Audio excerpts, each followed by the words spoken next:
രാമായണത്തിലെ ഏറ്റവും ശ്രദ്ധിക്കപ്പെടേണ്ട എന്നാൽ നമ്മളൊക്കെ മറന്നുപോകുന്ന ഒരു കഥാപാത്രമാണ് ഊർമിള. മിഥിലയിലെ ജനക മഹാരാജാവിൻ്റെയും സുനൈന രാജ്ഞിയുടെയും മകളായാണ് ഊർമിള ജനിക്കുന്നത്. സീതയുടെ ഏറ്റവും ഇളയ സഹോദരി. രാമൻ സീതയെ സ്വന്തമാക്കുമ്പോൾ ലക്ഷ്മണൻ ഊർമിളയെ സ്വന്തമാക്കുന്നു. കൈകേയിയുടെ ആഗ്രഹമനുസരിച്ച് 14 വർഷം രാമൻ ഭരതന് വേണ്ടി രാജ്യം ഉപേക്ഷിച്ചു മടങ്ങുമ്പോൾ, വനവാസത്തിലേക്ക് പോകുമ്പോൾ സീതയും രാമനോടൊപ്പം പോവാൻ തയ്യാറെടുക്കുന്നു. അനുജൻ ലക്ഷ്മണനും രാമനോടൊപ്പം പോകാൻ തയ്യാറാകുന്നു.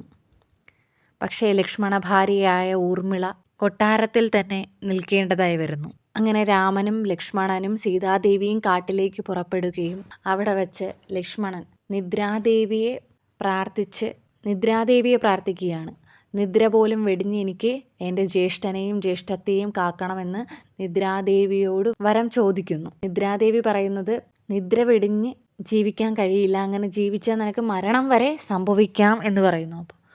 അപ്പോൾ ലക്ഷ്മണൻ പറയുന്നത്, എൻ്റെ നിദ്ര എൻ്റെ ഭാര്യയ്ക്ക് നൽകൂ, എന്നിട്ട് എന്നെ നിദ്രാവിഹീനനായി ഇവരെ സേവിക്കണം എന്ന് പറയുകയാണ്.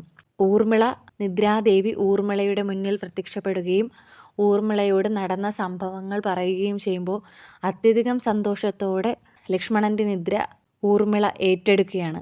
അങ്ങനെ രാമനും ലക്ഷ്മണനും സീതയും വനവാസത്തിലുണ്ടായിരുന്ന 14 വർഷക്കാലം രാമായണത്തിനും സീതയ്ക്കും രാമനും ലക്ഷ്മണനും വേണ്ടി സ്ഥിരനിദ്രയിലാണ്ട് പോവുകയാണ് ഊർമിള. എന്നെന്നും ഓർക്കപ്പെടേണ്ട ഒരു കഥാപാത്രമാണ് ഊർമിള. ത്യാഗത്തിൻ്റെയും കാത്തിരിപ്പിൻ്റെയും പ്രതീകം.